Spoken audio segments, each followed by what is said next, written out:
Welcome back to the Winner's Circle, where we explore how IT and business leaders can leverage technology to get ahead of the competition and win. I'm your host, Pablo Maedle, and today we're diving deep into one of the most critical challenges facing organizations today, advanced cybersecurity threats and how to defend against them effectively. Joining me today is Tyler Wrightson from Elite Cybersecurity, a recognized cybersecurity expert who literally wrote the book on advanced persistent threat hacking. Tyler is the author of Advanced Persistent Threat Hacking, the art of science of hacking any organization. And he brings a unique perspective to cybersecurity. Thinks that any attacker can help organizations build better defenses. Um, Tyler regularly speaks at industry events, leads cybersecurity meetups, and works directly with chief security officers who are, in his words, tired of worrying about hackers attacking their company. Tyler, welcome to the Winner's Circle. Thanks, Pat. Happy to be here. Yeah, it's great to have you. So, Tyler, you've written extensively about thinking like an attacker, and your book literally teaches people how to hack any organization. That's a bold claim. Help our audience understand why organizations need to understand the attacker's mindset to defend effectively. Yeah, fantastic.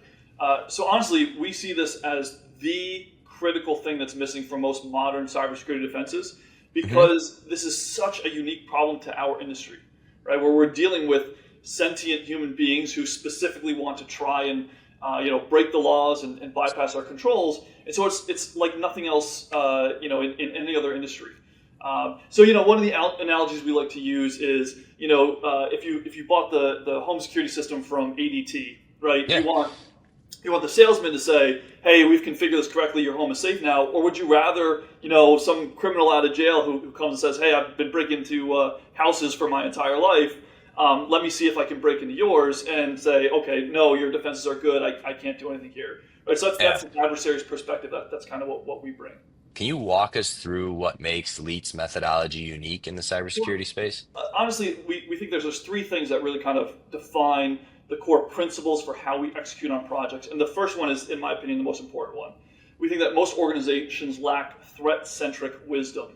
A lot of organizations, they have, threat intelligence and they understand at a very, very high level adversaries, but they don't take the time to intimately understand what a real world adversary is going to do if they target their organization. And so I always like to use a funny joke to kind of highlight the difference between knowledge and wisdom.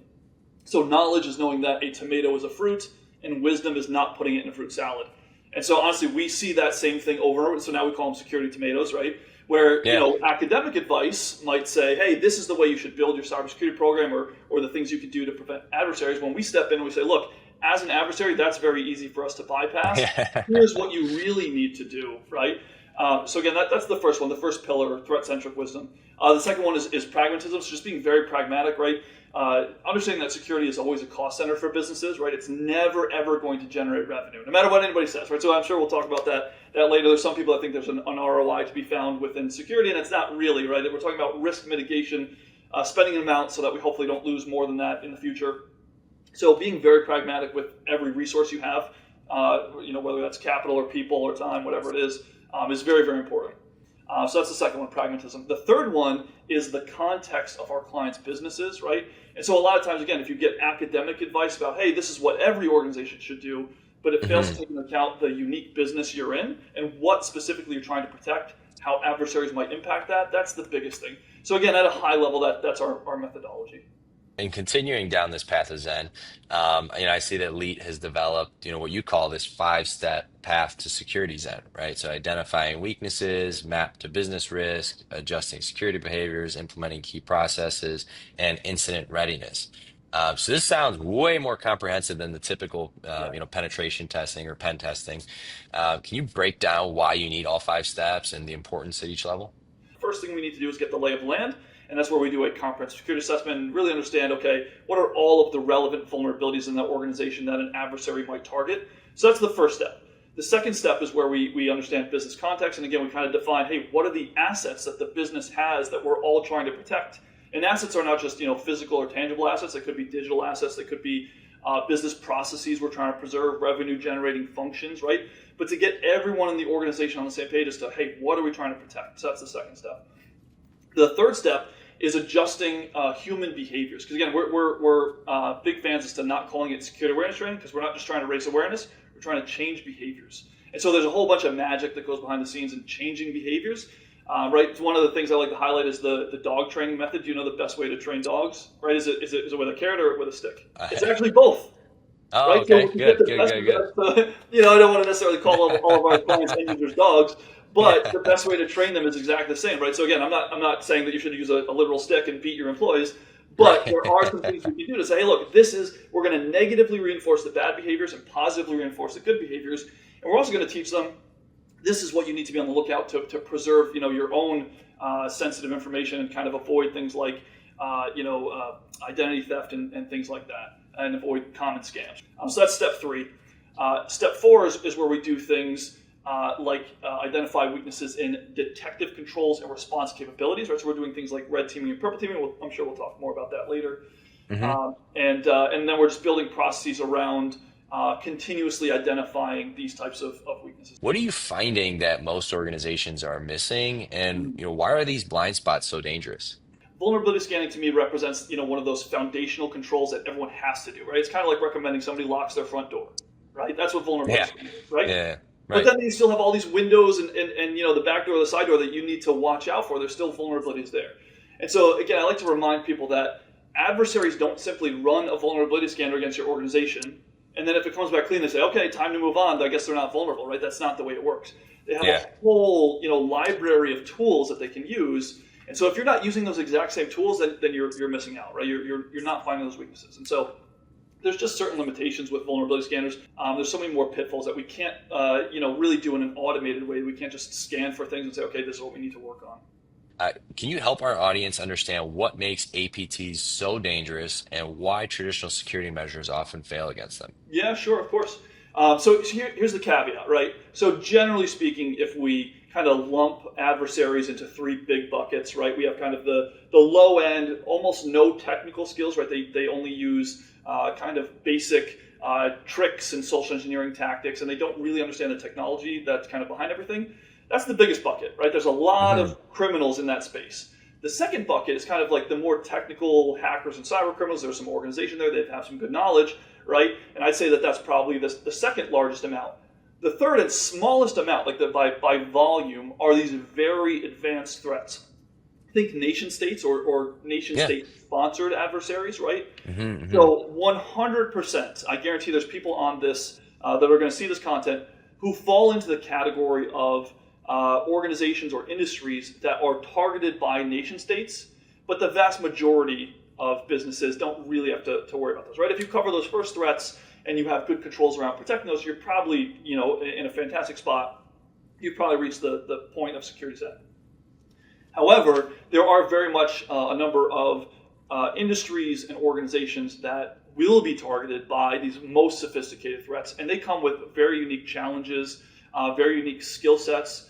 A lot of times they're willing to be a lot more patient. They're willing to use tools that are a lot quieter and slower. One thing that stands out in your approach is mapping technical vulnerabilities to actual risk.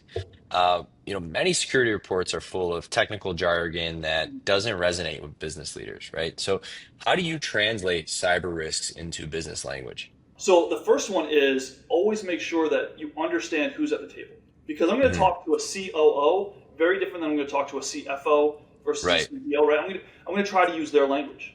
And so honestly, it starts, when we talk about communicating risk, it's more about like a risk conversation, right? So I want to Hmm. always start with getting some gauge as to their understanding, and frankly, the most important piece, their concerns.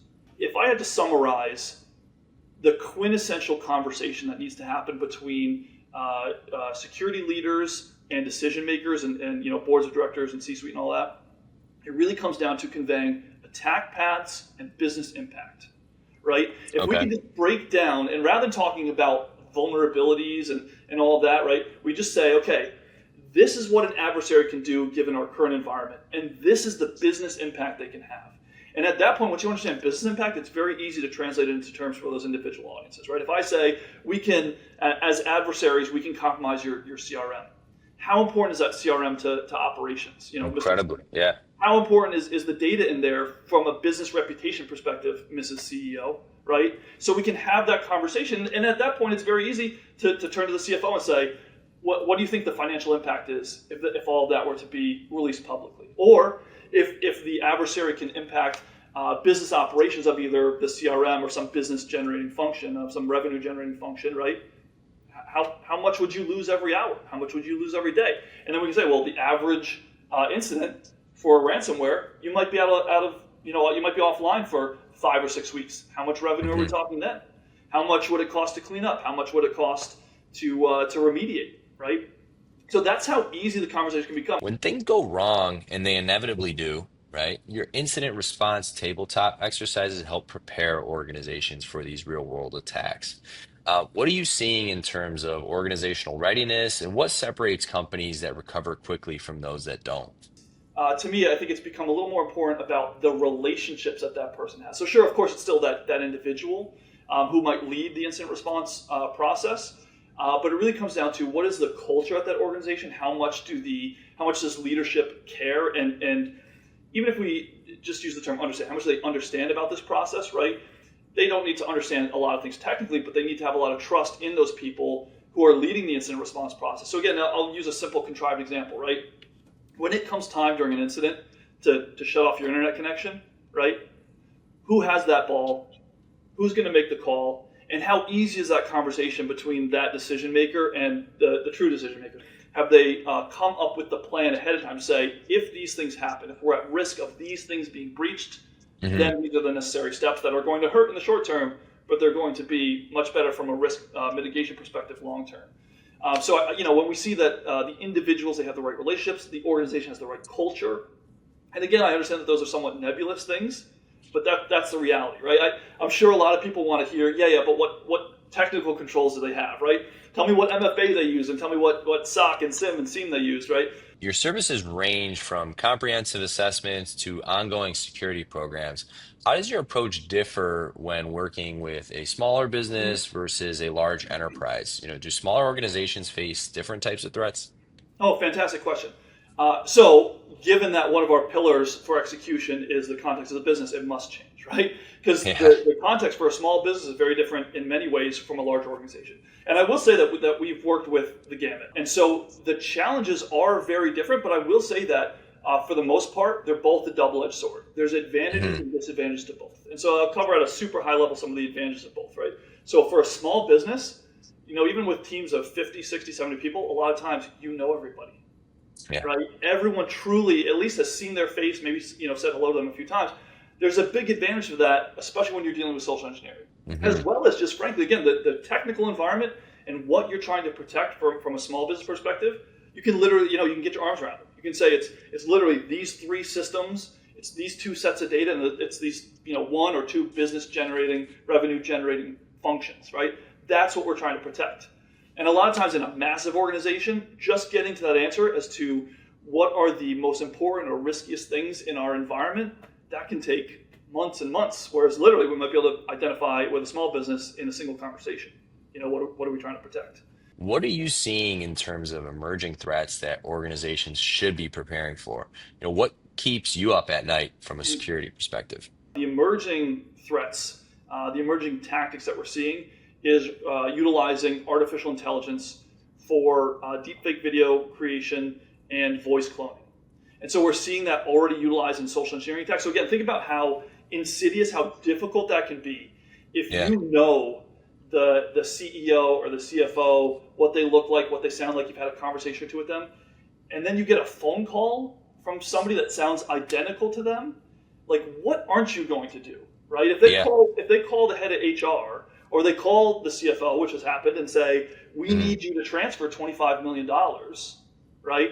This is a hush-hush thing. You haven't been kept up to date on this. It's kind of a secret acquisition. This literally happened, right? We need you to transfer this money. And you recognize not only who you're hearing, but who you're seeing, how difficult it is to combat those attacks. That's what we're up against. And so because we're just kind of seeing the kind of initial start of these attacks, we're going to see far, far more of these. They're going to be automated in a lot of cases. So again, if we take this kind of to the next step, right? If it's easy to understand from what's online, who's connected with who works where, what role they have in an organization, it's going to be so easy to automate these things. And we can clone somebody's voice with as little as 60 seconds of them speaking, right? That's unbelievable. And not only that, but we can use technology that is free. So Yeah. there's no barrier to entry to utilize this. So again, we're talking about, again, relatively low tech criminals who just understand I need 60 seconds of this person speaking. I can clone their voice. I can type out what I want them to say. I can send it to this person, and then I can have them, hopefully do what I'm suggesting, right? Send me money, change bank account details, reset my password, whatever it is.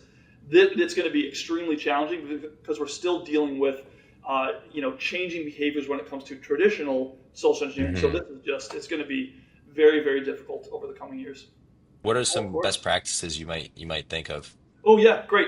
So the number one thing that you can do is when you're dealing with any communication, make sure that you validate that communication in an out-of-band method. So using a different method. So if you email me and say, "Hey, change my bank account details," I'm not going to email you back and say, "Okay, I just want to validate that you really want me to do this," right? I'm going to pick Hmm. up the phone and call you, right? And Right. if Right. you call me, then I'm going to either text you or send you an email and say, "Hey, we just want to verify. We'll make this change in 24 hours. We'll make it sooner if you verify this." Right? So we want to use multiple communication channels Hmm. because again, if they compromise one method, is it possible for them to compromise the other? Yes, it is. Is it likely? No. So again, there's other things absolutely we can put in place. Utilizing multi-factor authentication, second Yeah. form of authentication, like those little key fobs that generate unique codes. Hmm. Make sure that that person has that code. But again, there's just so many issues with all that. So that's kind of the initial one. And the second most important thing is just for people to be aware that these things happen now, right? Yeah. To be aware how easy it is for someone's voice to be cloned or for the video you're seeing to not be real. Leet has partnered with NexusTek to provide comprehensive security services as part of their broader technology solutions portfolio. How does this partnership enhance what you can deliver to clients, and what does this integrated approach mean for organizations looking for complete technology solutions? We love NexusTek, right? We've been working with you guys for a long time. Is hand in glove, right? So if you were to stop with what we give most organizations, right? Because we don't offer any remediation, right? We're just Hmm. adversaries. We're just going to find those weaknesses. But so that remediation, though, that guidance we've given, right? It's very important to keep these things separate, right? You don't want the fox watching the hen house. You want somebody separate, kind of testing and validating these things, and somebody separate coming in and fixing it, right? So that's one of the other reasons why we don't fix these things. We want to keep a clear separation of church and state. We don't want to make Hmm. recommendations and then benefit off of those recommendations, right? We want somebody else to come in and deploy those secure configurations or changes. And so again, working with some people where we have some good relationships and trust, and we can say, hey, here's what needs to change in this environment. It just streamlines the whole process. For a business leader listening to this who realizes they need to evaluate their current security posture, what's the first step? How should they approach getting a realistic picture of where they stand? Get kind of the full picture. What are all of our weaknesses that are relevant to an adversary, and what are we trying to protect? If you understand those two things first, then you really can come up with a really good roadmap to understand what are the changes we should make in our environment to protect the things that we care about. What would your key message be for leaders who might still be treating cybersecurity as an IT problem rather than a business critical issue?